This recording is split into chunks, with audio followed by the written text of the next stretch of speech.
dahsyat dan perkasa. Ku bersinar bagai bintang-bintang, memuliakan nama-Mu Tuhan.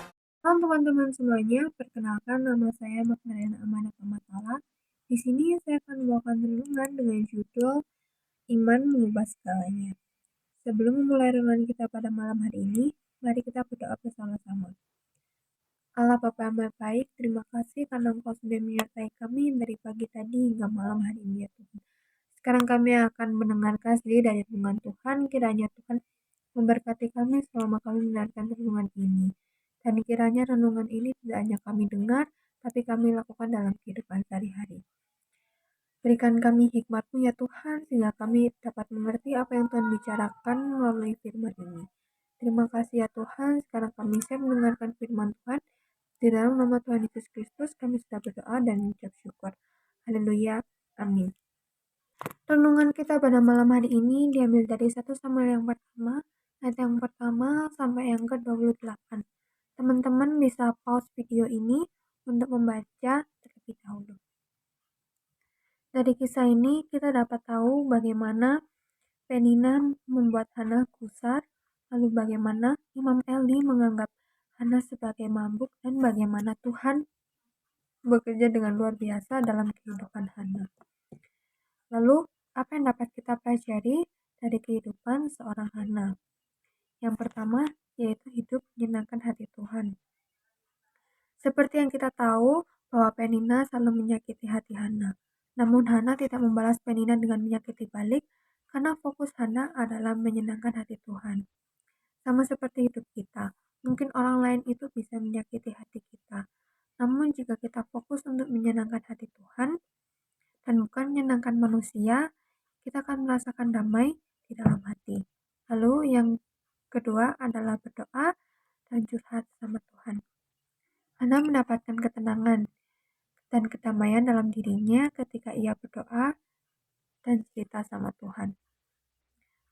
Saya dulu pernah kesal dan pernah sedikit jengkel sama orang, dan saya itu gak punya teman cerita untuk saya mencurahkan semua kekesalan saya. Akhirnya saya berdoa dan cerita semuanya ke Tuhan. Setelah berdoa itu, saya mendapatkan kedamaian yang benar-benar damai di dalam hati.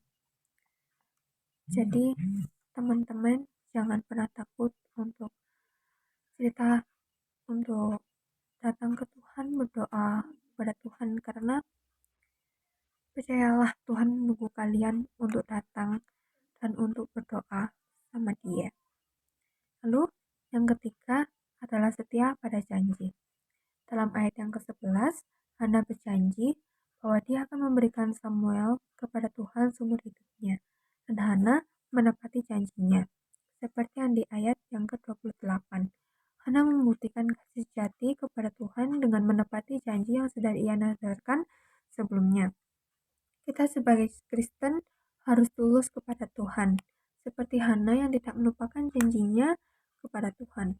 Lalu yang keempat, dan yang menurut saya paling sulit, yaitu bersyukur. Hana mengungkapkan rasa syukur dan terima kasihnya kepada Tuhan lewat doa. Sebagai manusia, seringkali kita merasa bersyukur dengan apa yang Tuhan beri dalam kehidupan kita. Namun kita belajar dari kisah ini, Tuhan itu ingin kita selalu bersyukur dengan apa yang kita punya. Saya akan menutup renungan ini dengan sebuah kesaksian jemaat dalam gereja saya. Di gereja saya ada satu pasang suami istri. Jadi mereka ini itu benar-benar aktif dalam pelayanan, dan dalam pernikahan mereka Tuhan mengizinkan mereka untuk menunggu seorang momongan. Meski mereka menunggu begitu lama, mereka itu tetap setia dan tetap menunggu janji Tuhan dalam kehidupan mereka. Dan seperti Hana, mereka sering mendapatkan cacian dan makian di kehidupan mereka. Namun karena mereka percaya bahwa mereka mempunyai Tuhan yang hidup, akhirnya puji Tuhan istrinya bisa mengandung. Dan saya dengar cerita itu ya lumayan kaget karena kayak mustahil gitu. Tapi mendengar mendengar eh, mendengar kesaksian mereka, saya sedikit percaya bahwa Tuhan kita itu adalah Tuhan yang besar, tidak ada yang mustahil bagi Tuhan. Jadi teman-teman, bagi kalian yang merasa aku kayaknya nggak mungkin deh kayak gini, percaya deh, Tuhan bisa melakukan segalanya. Jadi belajarlah dari kisah ini. Yang pertama, kita tuh harus hidup menyenangkan hati Tuhan. Lalu yang kedua itu doa dan curhat sama Tuhan. Saya ada teman-teman yang kedua ini benar-benar aku alamin sendiri. Aku alami sendiri bahwa Tuhan bekerja jika kita berdoa dan curhat sama Tuhan. Lalu yang ketiga itu bersyukur. Aku tahu ya ini cukup sulit untuk kita lakukan karena saya pribadi juga sering ngeluh dan sering kalau orang Jawa bilang itu sambat ya. Gak apa-apa. Namanya manusia juga wajar kita merasa lelah dengan kehidupan, tapi kata orang-orang di sekitar saya tuh jangan terus melihat ke atas tapi lihatlah ke bawah. Tuhan pengen kita bersyukur dengan apa yang kita punya dalam kehidupan kita. Lalu yang keempat itu setia pada janji. Gimana pun kita harus setia sama janji. Kayak Hana yang menepati janjinya dengan dia memberikan Samuel seumur hidupnya kepada Tuhan. Jadi kita memberikan sesuatu yang tulus, sesuatu yang benar-benar ini loh janjiku. Terima kasih teman-teman. Sekian renungan saya pada malam hari ini.